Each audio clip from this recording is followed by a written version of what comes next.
I deal with them like I used to, which is to shop or to avoid or to travel and it's any kind of avoidance from sex to drugs to, I mean, these are all the Devices, right? vices that we know of. Yeah. Now, all of them can be great fun if they are used. They're fantastic. Let's call it what it is. I'm not saying no more sex, no more drugs. Yeah, exactly.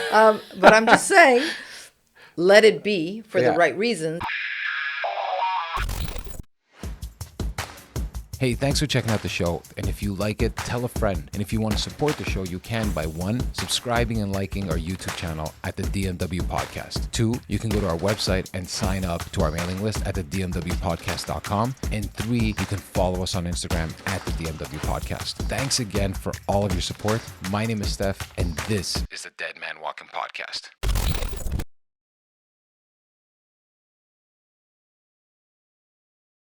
Well, that was fun. We have to start this. Take 2. Okay, so let's, Aline. See, technology, that's what you have to deal with. This is, there's a lot of stuff we spoke about, and we're going to go through this because I think there's a lot of really good stuff that we started Sure. with. And unfortunately, we had to, cut after a few minutes. But I don't know what happened. I don't know what happened either, but let's make sure. I'll keep an eye on it. I don't know what happened just now. But Aline, I'm really happy that you're here. Thank you. And I I am know too. I don't know where this thing stops, so we'll figure it out. That's fine. But definitely, I want to just say thanks for coming here again, just in case who knows where this thing stopped. And I really liked what we were talking about. We were talking about a really good story about how you found yourself and how it helped you to find yourself in real estate. Mm-hmm. So maybe we'll start again with some of this stuff. Sure. And what you do right now, what you're working on, and then we'll take it as it goes. And Sure. We're not going to repeat it because you can't repeat what just happened, but we'll make it even better. No, and it was a great conversation, but we'll start it over. You know what I'm working on right now? I'm working on building my business in 2 areas. In Montreal, with investors and property owners. What I've been really blessed with in the last 8 years of being in real estate, or 9 already, is I got to work with some great investors. I watched how they did their projects and how they transformed their buildings. And I come from a world of solution selling. Mm-hmm. Everything that I've sold in the past, and I've done multiple careers in sales, I've sold solutions. I haven't sold a product. I've done B2B selling and strategic selling. And that's what I thrive on, is to understand what a client is doing, look at the big picture, and really get into working a plan that we're going to build something together. It's not just doing one deal, one sale. It's a relationship. It's a vision for, a future, a business, whatever they're creating. And so now that's what I'm doing. I'm transforming my brokerage role and profession into a business that is much more solution driven towards property owners, mostly multi-residential. Yeah. Will it expand one day to, commercial office and all that? Perhaps. But right now it's much more for the multi-residential owner that doesn't necessarily do this as a living. Yeah. Not the investor. The investor, this is what they do. This is, this is their bread and butter. That's their job. That's Correct. Their job That's is their investing. Job. And it's renovating and it's optimizing and it's understanding all that. But there are a lot of people that own real estate that don't realize how much money they're sitting on. Oh, my parents are one of them. They have this place that they don't understand how to leverage it. Absolutely. And they're not interested, to be quite honest. They're on that old school of just, it's paid off. Yeah. What a fuck around.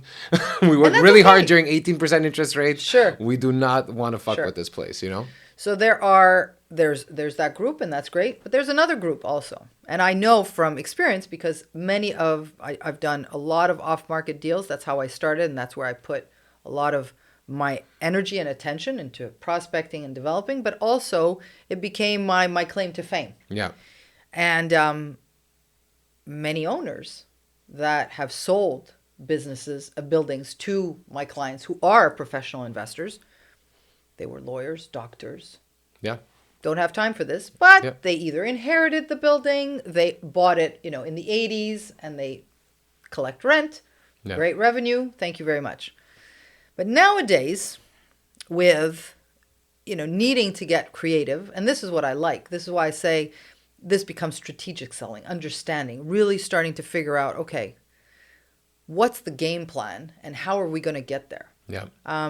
Because that's what selling is, really. It should be a game and a strategic game of figuring out, okay, if we talk to this person and if we did this, and I was just in a conversation this morning where I'm working on a deal where if we don't think strategically 2 steps ahead, the whole thing is going to blow up in our face. Yeah. And it's very touch and go, and it's very delicate right now.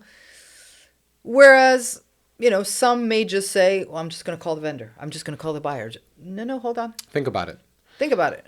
It's funny because selling is like, I'm in that same world, right? So it's the exact same thing where you have to try to be creative, think of different things. Yes. How do you also create something that maybe not that it's not there, but make people understand that there is a different point of view on this. And that's a tough problem. Sure. That's a tough thing, is creating a new point of view on something. And I think that's what makes business fun. Like people, when it's just transactional, oh yeah, there is a loss of just, for sure. You're happy with, don't get me wrong, you're happy with a paycheck at the end that comes in or a commission check. But there's an element of when you really worked and you got creative and you found something that people really wanted and you really found a way finance-wise, whatever, you feel like you completed a whole other process, that you learned something. Yeah. And you learned how you can handle that stress, how you can handle that pressure. And, that kind of stuff is usually the kind of things that really make you stick around in a business or in an industry, is that it's not always going to be smooth sailing. No. Chances are you're going to get fucked, but at the same time, when you're not and you're thinking of great ways, you realize there's a whole other way of looking at this structure or this deal or anything like that. So I always found that stuff fun. Yeah. Same here. Absolutely. But, so that's one part of it. Yeah. And the other part is taking me up in the Laurentians. Yeah.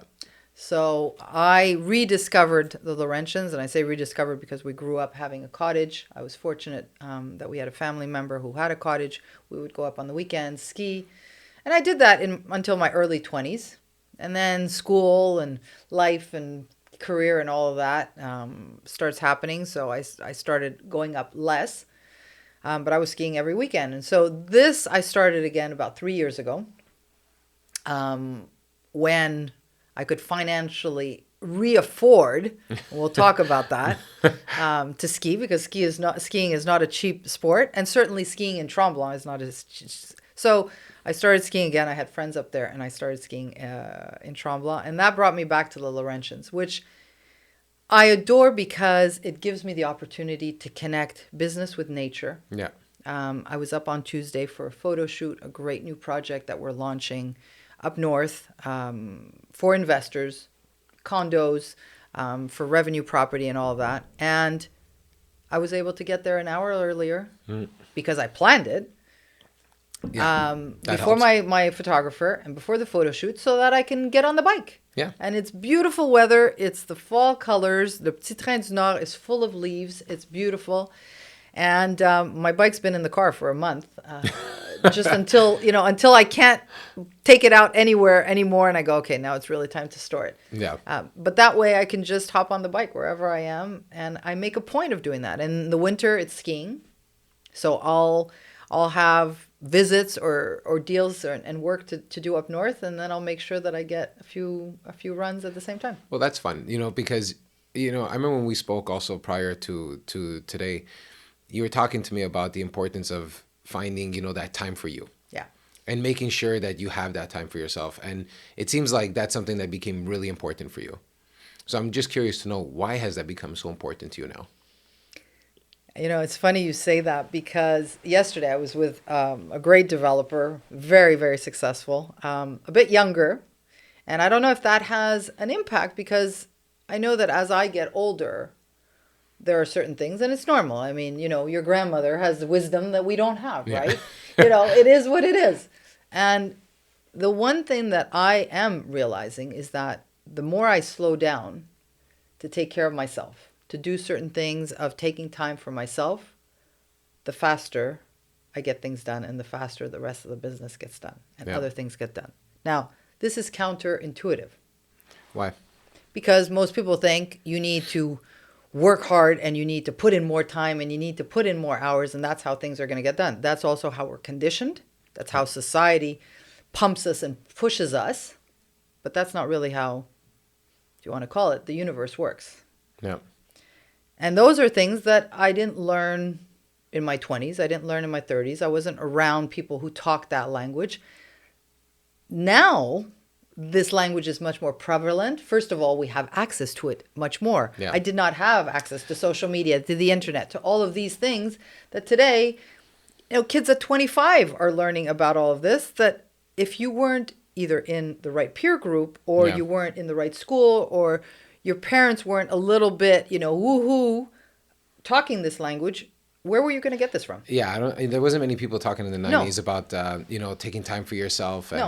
And it even 90s, like even 10 years ago. Right. It's like we don't even have to go back to the 90s, just 10 years ago. The concept of taking the time and understanding even companies, the way companies and corporations have started implementing that, realizing that, holy shit, we can't completely burn these fucking people because they're not going to stick around. They're going to go on burnout. And it's normal. Like you need the time to relax, come back fresh and do all this stuff. But I mean, that's a journey. No one usually realizes that, I woke up and I realized I need to take time for myself. So you said you had a multitude of like careers. If we kind of trace back to where things really started, where did you start and how did you start realizing that was important for you? Well, I was given a book, and it was a Wayne Dyer book. I don't know Wayne Dyer. Well, because Wayne Dyer passed away, I feel like saying about 10 years ago, maybe less. Okay. But Wayne Dyer, if you Google Wayne Dyer's story is magnificent. This is a man who was one of the biggest spiritual leaders in the 20th century. He was very, very big. I mean, until 10 years ago as well, till he passed. I think he's written over 30, 40 books. Oh, yeah. I like a lot of authors. The name doesn't ring a bell at all, so I'll check it out. Great man. And I was given a book by him. I think it was Quotes or something like that. I can't remember.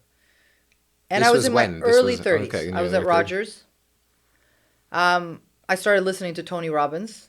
Yeah. I know Tony Robbins. And I have to do some cleanup because I have all his DVDs and CD programs. Okay. So there's a bit of cleanup to do at home because I have them in that format, CD and DVD. And I started listening to Tony, who I really love, and I still think he's a remarkable human being. And when I went through in 2010, a very, very, very dark period, I was changing careers, or 2012, I should say. 2010 to 12 were difficult years. I was changing careers. I was having challenges in my personal life, a lot with my father as well. And my financial situation was getting worse and worse with something I had gotten myself involved in 2004. So I was in my early 30s. I had trusted implicitly someone that was in my life in terms of financial advisor. Turned out that 400 of us should not have listened to these people's advice. Yeah. Based on what that's a Bernie Madoff scenario. Kind of mini one. If you've seen the documentary there. Oh yeah. On Netflix. Wasn't that fascinating? It was fucking good. Oh, but there was man, two of them. But there was two of them. There was one. There was also a movie with De Niro. I didn't see that. The movie with De Niro I was saw really the Netflix. good, but I saw the Netflix documentary too on it. Fascinating. Yeah. Fascinating. Anyways. So let's call it a mini that, because the people that orchestrated it were not as smart as Bernie Madoff, but they still managed to finagle enough out of us financially. All this to say is that those were difficult years, and that's when I dug a little bit more into the world of personal development and digging deep. But really, the crux of it really happened once I lost everything. And that was in 2015. And I had already started in real estate. I had chosen real estate because I thought this would be my ticket. And I'm glad I did it. Yeah. Like when I look back, the way I did it, I jumped without a parachute. I jumped knowing no one in this industry. I knew nothing about this business. But I discovered a world of amazing people, mindsets that think so big. Again, I was mentioning I was with a developer yesterday, like young. I asked him yesterday, I said, by the way, when did you start? And he tells me the year. I said, that's the year I started in real estate. But when I look at what he's accomplished, not that it's about comparison. No, but it's just you It's see. just, it's mind blowing when you see the results that some people can have. And I don't compare for the simple reason is that we have no idea what's ahead, right? Exactly. And we also don't know what's behind that person too. Correct. You know, 100%. the same way, like, you know, I'm sure that we're going to find out a little more about that period. Yeah. You know, and I'm sure that in that period, people didn't have a fucking clue of what was going on in your life. For sure. And, you know, we never know really what people's background is. When we see overnight successes, they're not overnight successes. Yeah. People have worked. They might have worked because they're in the family business. They've seen it since they were kids. Granted, that's a blessing. If you grew up in a family business that then you come and pick up. But since you were 5, you're probably, There's a different kind of pressure on you. Correct. Yeah, there's the pressure of you have to take care of this Correct. and you have to do this where maybe they don't Absolutely. even have a choice in their life. Absolutely. They never had a choice of doing something else because they've just been conditioned their For whole sure. life to be, next in line. So Exactly. there's always challenges. Is it easier on a financial standpoint? Yes, but there's a mental standpoint Absolutely. that gets tough for that person too. Absolutely. So I did not have that environment. My father, my mother, nobody came from real estate. Anybody who knows me knows that it is self-made. Like I started from scratch. I discovered who I needed to meet, and I did that through sheer prospecting and meeting and being curious and going to sit. I was sitting and one of the developers, this is how I met him. And today we have a relationship like this. But I went and sat on a Sunday afternoon at Concordia University where they're giving conferences to the Real Estate Investment Club, which are in their 20s. I could be their mother. And I'm going and sitting there. Why? Because I know nobody. I'm just like they are. Yeah. And I'm learning. And this Yeah. was probably 2015, 2016. Yeah. And what I needed to do is put my pride aside and put my ego aside. That's what I had to do, which sometimes was easy, sometimes was not. Sometimes I hit it well, sometimes I didn't. Until I started to build my inner confidence that whatever I was projecting matched really what's happening inside. And that was the work, the real inner work that had to be done. And I would say that the last few years have been really the years where the payoff has been there with the books that I'm reading, the mindset. And we were talking about speed and putting your energy into, slowing down in your personal life. Well, this summer, I have a great friend. We share a lot of books and ideas together. And he tells me about this book called The Surrender Experiment. Okay. Surrender Experiment was written by Michael Singer. Michael Singer is most known for his book, The Untethered Soul. Okay. Is it The Untethered Soul? Yes. Yes, I think so. Okay. Yes, The Untethered Soul. But the Surrender Experiment talks about him in his life of having to decide and take a real conscious decision of saying, I'm going to surrender to whatever life brings me. I'm going to do it wholeheartedly. Yeah. I'm not going to be a passenger. No. But I'm not going to continue to try to force what I think I should be doing and how I should be doing it and when I should be doing it. If someone brings me an opportunity, I'm going to say, okay, when did you read that book? this summer. Okay, that was a book from the summer. Because you had mentioned in 2015 is where things kind of changed at that point. Your vision changed. You went into real estate. Yep. But prior to that, then you were mentioning that there was a whole Bernie Madoffs. There's a decade of shit that happened there. So I know most people can understand the part of this book now because your frame of mind is in a place where you can accept reading something like that. Right. But I'm sure if I dropped that book on you in 2006, you'd be like, get this fucking book out of my face. No. Like, I don't want to deal with this. How was life for you in that period when you found out that now someone you had trusted was literally a piece of shit? And, you know, maybe, I don't know if you call him that, but in my mind, puts you in a scenario that fucks you. Right. And now you got to deal with this consequence of something that is waiting for you. Right. Based on what you had said right now, is that there was like this catalyst that was waiting for you later on. How were you mentally, and how was life for you at that point? I think that's why I went in and out of a lot of depressions. 2010, 2012 was a bad one. And at the same time, I was numbing a lot. I was traveling, I was making money, I was spending it. I was unconscious. I just wanted to avoid. And I was in this state of, not wanting to deal with the reality that I had to face. Did I have the mental resiliency? I think one of the reasons, and I remember saying this to our lawyer, because we had a lawyer for the entire group. We were 400 people that were defending this cause.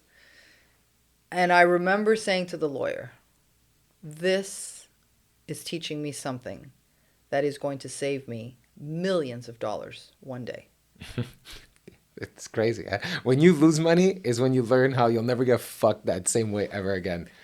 And I don't know if it's about, not getting screwed and not getting, making a mistake or something, because I've always said this. If someone and I'm an honest person, people who know me know that I have a good heart, that I am a kind person. If someone who is a rat and a snake is going to want to dupe me, they will probably succeed. Yeah, just because you're working in good faith. Right, and that's how their mind thinks, and my mind doesn't. So unless I'm very well surrounded, very well protected, which is why at a certain point, very good, honest people, we surround ourselves by the great team that can prevent this from happening. But that doesn't mean you're not susceptible to it ever again. Correct. Exactly. Okay? You could just smell it a little more now versus in the past where maybe you were a little I don't like the word naive. It's because you're working in good faith. So I'm like you. Oh yeah. I don't fuck people over. Oh yeah. So to think of fucking someone over, I'm like, how do you go to bed at night knowing that you did this? Like if you did something by accident, you didn't realize this investment wasn't going to work and it flopped. But if you knew it was a bullshit investment and you got people to do it, it's like, how do you fucking go to bed at night? Well, and we're not going to debate talking about this that person, but I'll tell you this, and this is where it ties into real estate in a certain way, is that person, it's not that she didn't know what she was doing. I don't think that's the case. It's that the money, because that person made a whole lot of money through this, was blinded. Completely blinded. And that I've seen in real estate. Oh yeah. Yeah. I've seen it when there's a few zeros in front of it. Oh yeah. In front of that decimal point. When you're in commercial real estate, the zeros are pretty big, and there are quite a few. Yeah. And that's where, integrity and your relationship with people and doing the right thing and doing it for the right reasons, that is what has longevity. And I think that's what saved me in the very beginning, is because that's who I am. Yeah. So no matter what I was working on, even though sometimes I was struggling terribly, my clients didn't feel it. People didn't know that was happening, didn't know that brick wall was right there and I was struggling and I was trying to get back on my feet, because they shouldn't know it. It had nothing to do with them, because my decisions should not be any different. Yeah. My behavior should not be any different. How did you not let that change you? Because a lot of times that's probably one of the hardest things is because no matter what we do, when you have an issue and it's kind of just weighing you down, it tends to infiltrate itself into work, into personal, into health-wise, into everything, in your mental state, everything. Of course. How are you able to have this weight on your shoulder for a decade? You know what I mean? And yet, continue to persevere. You had said escapism, So, but at a certain point, how are you able to escape the reality in front of people to that point? Well, I think then I was doing it in an unhealthy way, which unfortunately 95% of the population still live that way. Yeah. Which is, again, as you said, numbing, or, going about their life in a mechanical way, not being very happy, not being very fulfilled. But on the outside, you've got the kids, you've got the family, you've got the cottage, you've got the vacations, and everyone thinks everything's fine. Yeah. But there's no inner peace. There's no real joy. There's no real fulfillment. So those years were kind of my, I guess, school of learning. Of life. Yeah. In one way. Well, it's funny because now you can see that. But back then. Oh, no. Back then I had like the blinders on, and I'm in this dark tunnel. I can't see nothing. And I was the victim. I played the victim. I was probably very angry. There was a lot of this emotion that was not even helping the cause. Yeah. Because It was that kind of energy, keeping you in place too. sure, Though. of course it is. Even though you thought you were moving on, you were practically, or not practically, but probably not one step further than where you were from the day that, you had to deal with this. Right. Because in the end, regardless of what's happening on the outside, we have a choice of how we're going to deal with it on the inside. Yeah. Like, you can have people that are very, very wealthy, and from the outside, all there is complaining, unhappiness, bitterness, Most nastiness. people are like that. And then others that don't have two nickels to rub together, and they're the most generous, and they're happy. So the outer world has nothing to do with the way we are inside. When But did that you start, connection... I was going to say, yeah. when did you start realizing that? Because, in that period, like you said, you were going through this escapism where you were still traveling, you were still shopping, you were still doing your Yeah. life. And especially, as time goes on, you start kind of believing that maybe that's the reality. And there's this other thing that's just kind of like an ostrich. Like Right. you're just putting your head in the ground. You don't want to deal with this. I'm just not going to talk about this. I'm not going to deal It'll with this. go away magically. It'll Some way, somehow. Can it just disappear? Yeah, somehow, whatever Yeah. these back taxes or whatever Sure. it is that you're dealing with is going to somehow fix itself. Sure. When were you starting to understand that that is not a sustainable way of living? I think there were many valleys that I hit until very recently. Last year when the interest rates started climbing at the speed that we hadn't seen in 40 years. It's not the interest rate itself right now that's a problem. It's the velocity at which it came to us. Yeah. That's it. It went from a 1 point something to a 6, You don't have a problem in a building just by, a little bit of wind or high winds. No, it's when the tornado comes in. Yeah. So it's the same thing. We got a tornado. No one saw it coming. I mean, when we say no one saw it coming, yes, there were factors, but that... Not at that speed. No, not at that speed and those types of increases and all that. We knew that increases would come. So I've had these peaks and valleys for various years. But last year, when I had to rethink again, like as soon as I thought that I've got my head above water, all of a sudden, financially things are great, business is going great, real estate is going well, my name, my reputation, all that is, all of a sudden here we go again. The business starts going down, the interest rates, the challenges in the industry, and all of that. And I had to recreate myself, and this is why right now AZ is going to recreate itself with a whole, not different offering, but there's going to be much newness coming out of it that's going to, that we're going to present. But that is where I realized, Aline, like it's no different than what you went through 10 years ago.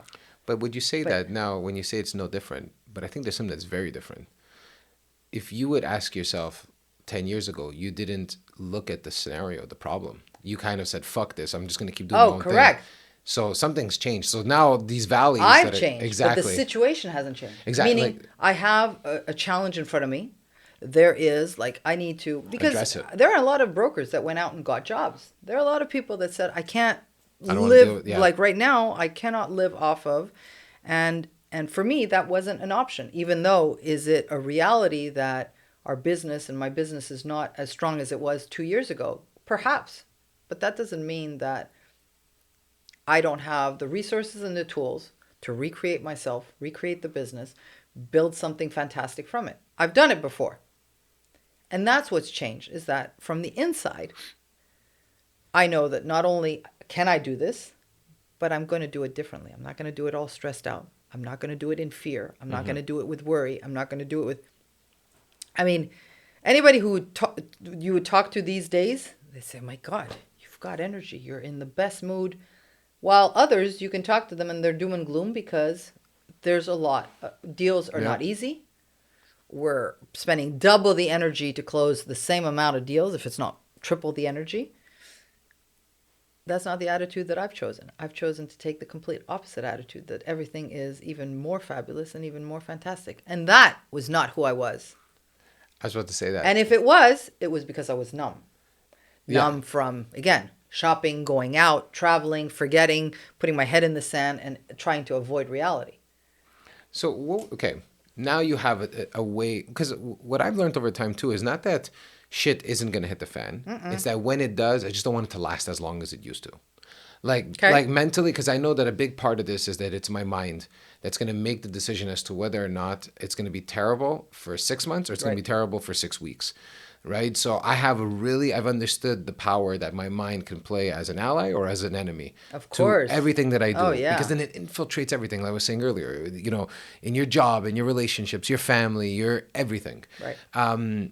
But when I look at who I was in 2000, let's say 8, 2013-ish, that wasn't me. Like I remember I'd go to bed with these issues and I thought about the finances at the time and it's like, oh my God, I got married too young. I fucked up. I shouldn't have done this. Financially was a big stress that I didn't realize it was going to be. I have all this responsibility. I don't want this in my life. And I was like, oh my God, victim. Yes. Then all of a sudden, oh my God, how am I going to get out of this? This is no way. There's no end to this. And then all of a sudden it's like, I just felt like I couldn't find my feet. And I felt like I was always just walking on eggshells. But like you said, no one would have known that, right? It was really because my ego, whatever the story is like, holy fuck, I can't let anyone see that side of me. It's a side that is weak. It's a side that shows that I don't know what I'm doing. I'm a lost case, embarrassment, shame, whatever the story might be. Absolutely. And then at a certain point, it started hitting me that, no, this is growth. Like, this is something that I'm happy. I'm happy. No one's ever happy going through it. But I can see why I needed to go through this. And I'm happy it happened when I was young. Like, that's how I looked at it. I was like, I'm happy that this happened to me between 27 and 32. Yeah. And not that it's terrible, but I'm sure it's hard if it hits you at 65, 70 for the first time, right? So, For sure. So to me, when I look back now, there was all these little things that happened that I realized were kind of like cracks in the dam that started opening up that, I can't live like this anymore. Right. It was maybe a quote that started doing something. Then it was a book, then a friend, then, okay, one win here, one win there. And that started making me see the light. For you in those periods where you were kind of on tunnel vision and it was dark and you just said, fuck it, let me buy another purse or let me go on another vacation to get... You picked the right article. I felt that. I always felt that you, Aline, that purses mattered, And now, if I only told you how much I've shrunk that, I wear the same one over and over again, and I couldn't care less. But when did you start seeing those little things where you start saying, okay, I'm starting to look at things a bit differently now. I'm not on tunnel vision. I need to work on this. What were some of those points in your life, or do you remember anything that kind of sticks out that made you start thinking about life a little differently and a little more positive towards the future versus this, I'm not even going to talk about the future? Well, I would say that a couple of years ago, probably the most difficult period and darkest period of my life was when I was losing my father. My father and I have always had a very close but challenging relationship. I was daddy's girl. We were always, very close in terms of understanding each other, but sometimes that closeness is a crutch. It's a weight, and my father relied on me a lot in terms of my presence in his life. So a few years ago during COVID, he got very sick, and I became. He was in the hospital, so I became his daily caregiver, and I walked him through, passing on, and took care of him in that aspect. During that period and subsequent to that period, for various reasons, which are unimportant, but the end result was a lot of challenges with my families. And I say families because it affected as much my father's side as it did my mother's side. And I don't know how to even explain it because I've never had this discussion with any members of the family, but the end result is today family-wise, I'm pretty much estranged from, I would say, 98% of my families That's tough. on both sides. That's tough. Yeah. And coming from an Egyptian Armenian background, I'm also a Cancerian, so I'm born in July. So Always got to throw in some horoscope shit. Yeah. You know, cancer babies. We're family people. We're Okay. family, homebodies. Like that's kind of. And I don't know much about the horoscope. I don't know honestly. shit about it. You could literally tell me anything about being a Cancer. I'd be like, gotcha. But that is a characteristic of cancers. Okay. Like we're sensitive more than other signs. But one thing that's very, very strong and big for cancers is family. Okay. So it's always been a huge part of my life and importance. And ironically, I never built my own. I don't have children. I never got married. So the family I was born into was one that I put a lot of energy and attention to and was very important to me. And so in the process of losing my father and then in a certain way losing my family, I'm very close to my mother, extremely close, and I take care of her a lot. But in terms of the rest, cousins, aunts, uncles, and even sibling, those relationships ended. And that is where I had to dig very deep because... That's heavy, yeah. That's very, very. And I would say that the real breakthrough, despite all the things financially and all the rest that I've been through in my life, the biggest has been what I had to deal with in the last 2 years. And, you know, it was in the last year really that I really put the emphasis on, okay, Aline, if this is going to be what your family environment is going to look like, then it's even reason more that you have to find it within yourself to be happy, to be fulfilled, to be content, and to contribute. I mean, I've never been more productive in projects that I'm doing in terms of, I'm working on something with Investors for Social Housing. I'm working on a mentorship program for foster kids. I do a lot of work with Royal LePage for women's shelters. I myself am involved in, you know, my own fundraising and stuff like that. I mean, when it comes time to giving back, it's never been something more important to me.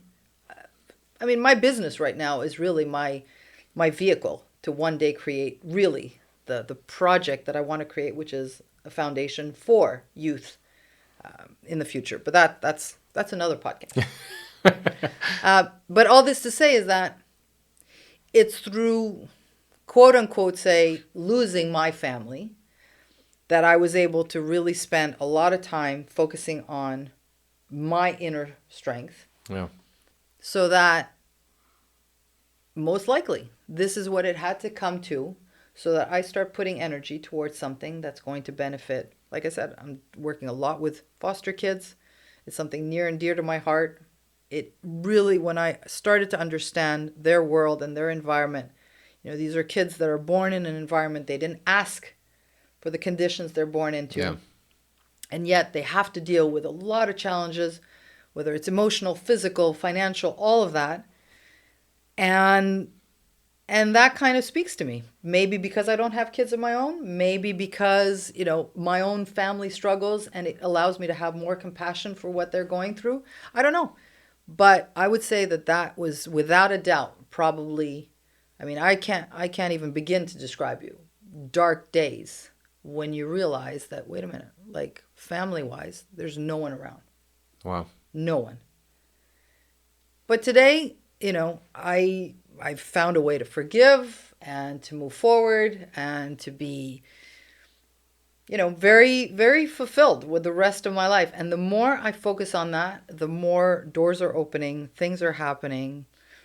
And it's, you start seeing the, you know, when you were saying you were grateful, you know, you're not grateful for what you went through, but kind of, well, that's what life brings us to, is to say, yes, they were tough, but I am grateful in the end that happened, because it's leading me to another place that I probably wouldn't have been able to get to if I didn't go through these challenges. I was just about to say that. Yeah. It's, you know, it's one thing to go through a financial difficulty. And that one, there's an element of you that at a certain point can believe I can get out of this. Right. because it's a tangible thing, right? Yeah. It's I have no money, I can find a way to make money, and I could pay off my debts if I, Sure. if I. It's Sure. like this weird understanding that it can be done. Yeah. But the family one's a tough one. Yeah. Because that's for most people is kind of the bedrock Absolutely. of your existence. Yeah. So this was like now it got to a level of a crack in that foundation, which for most people have almost no way of ever fixing or even feeling okay after something like that. Right. And for you, you tend to have created a scenario where you have found a way out of this. Mm-hmm.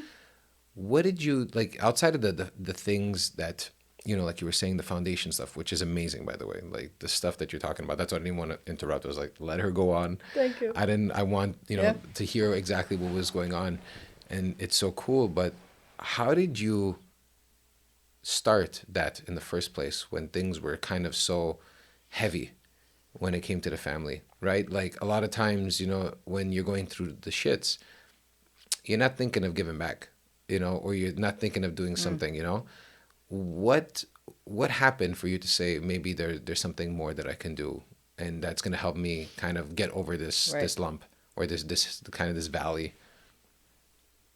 Well, first, I mean, Oh fuck! no, I was going to say fun. First, I mentioned my mother. My Yeah. mother's 81 years old, or she's going to be 81. I shouldn't age her more. No, she is. No, she's going to be 81 in December. Yeah, she's going to be 81 in December. She, about 5 years ago, but she's always done a lot of volunteer work. I've grown up watching my mom do a lot of volunteer work.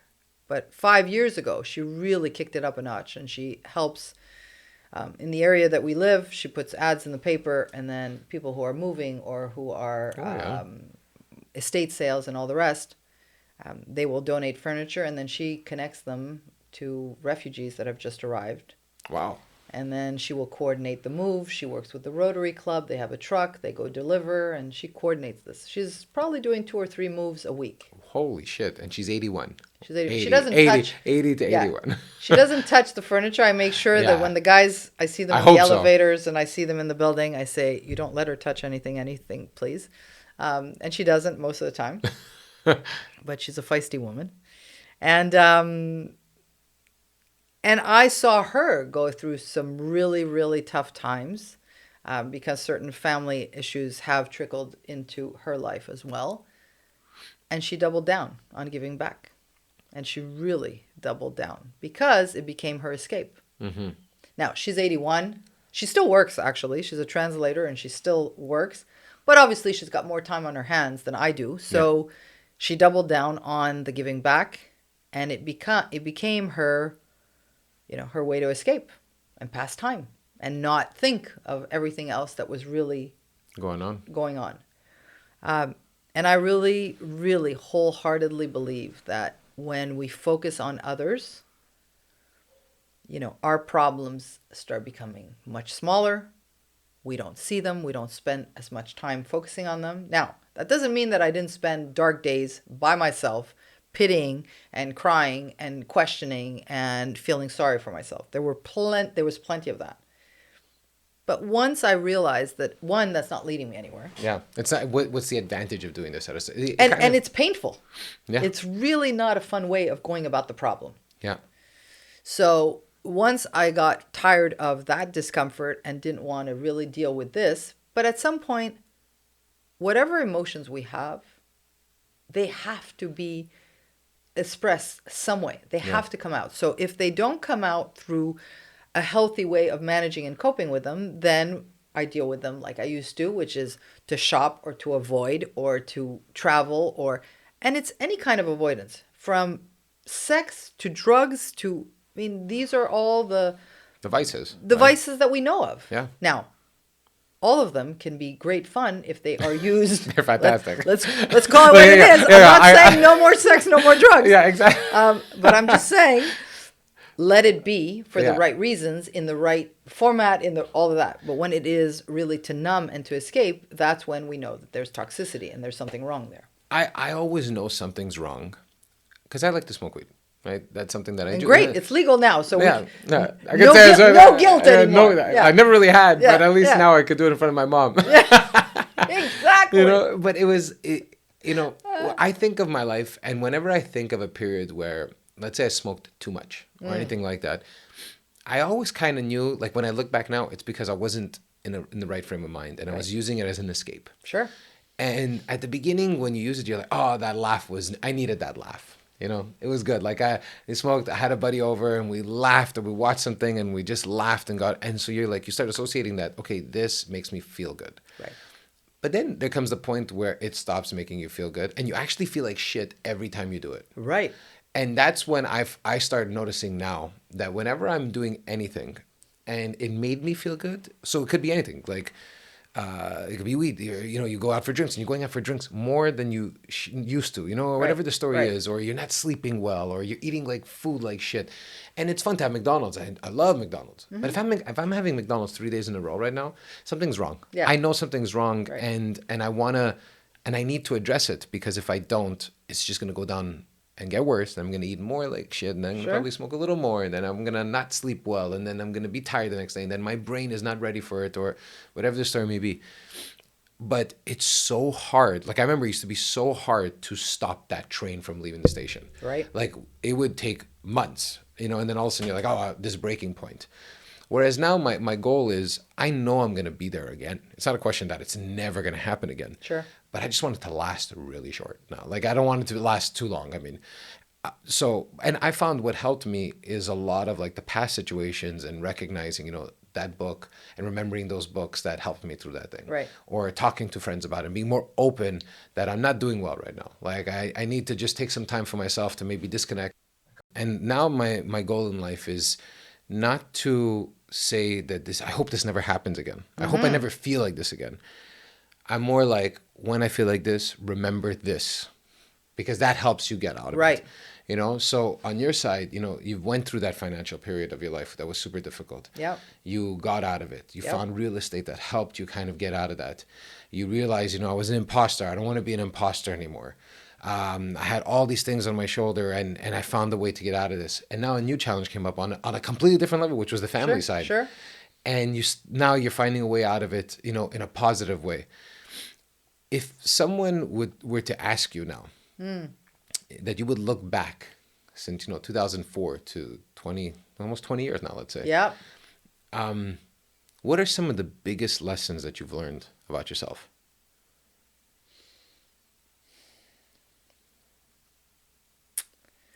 I know it sounds trivial, we've heard this over and over again, but it is gratitude. Especially with what's happening in the world right now, I've always been the type to go to bed and wake up, being grateful. But now I'm like consciously grateful. I'm in a warm bed. I'm in a safe bed.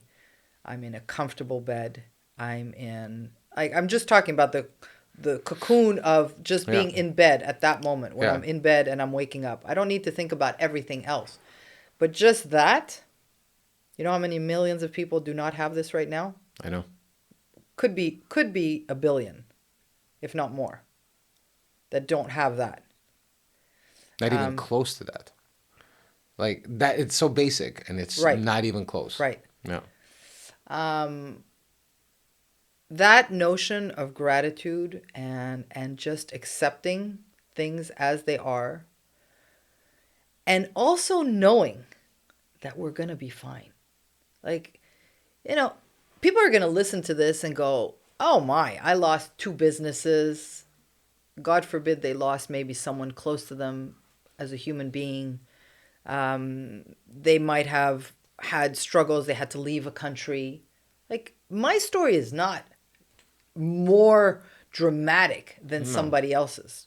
But for me, with the resources that I had, the upbringing that I had, these were massive mountains that I had to overcome for the personality and for the character and for the skill set that I had at the time to be able to cope with them. Big time. And the biggest one, which was the family a few years ago, was really the one that helped me become who I am today, where I'm happy and I'm healthy mindset-wise fortunately, I'm not going to touch this because It's not wood. it's not wood. So I'll touch my wooden head. But I've physically mostly been healthy. My challenge has been mental health most of my life, depression. I was around it with my family, and just myself. Like, I was not coping with things in a way that was the most productive always. So all these challenges today have turned me into the person I am today. I'm kinder than I ever was. And I still think I have a ways to go. I definitely, I mean, in my book, there's no limit to kindness. Like, you can, there's no such thing as perfection anyways, right? You're always going to want to work on things that are just, you only realize you need to work on them once those things hit you in a negative way. You're like, oh man, how I reacted to this, or how I've been for so long. I never looked at it from that standpoint. Your perception changes. So it's normal that you feel that way. Yeah, for sure. It's just that kindness to me is a great attribute to continuously work on. Yeah. You can't be too kind. There are some extremely successful, very, very wealthy, well-known, big people that if you had to describe them, the first thing they say about them is, he was such a kind man. Mm-hmm. And I think that says a lot about, and that's how I would like to be perceived. So, gratitude for me was the way to accept what was happening, not become bitter, not become cynical, not become more angry. And I grew up with, unfortunately, a lot of anger. Your parents divorce, there's fighting, there's arguments, there was a lot of anger in my DNA. I'm Armenian. We're feisty. There's just a lot of baseline. There's already. A lot of hot blood there, And my mom is, a very, very independent, dynamic woman that raised 2 kids on her own. So, of course, that created a woman in me that had a lot of energy, and gratitude was something that, and continues to be something that helps me be grounded. Yeah. A lot of times you said something that I think a lot of people say, there's all these problems in the world, and mine, sometimes they're small, they're minuscule. But when you're in the problem, that is your world. Sure. There's nothing else that matters in the world but the situations you're dealing with mentally, physically, your family, like emotionally, all these things. So I think, sometimes comparing is like a great thing because it helps, but then comparing also diminishes that you're still going through something too. Right. And you need to acknowledge that, and then you need to get over it. So that way you can understand that, it wasn't as bad. But in that moment when someone is going through something tough and say, hey, think about that person that doesn't have a bed, I can't relate to that right now. But I can relate to that later once I get past this problem right now.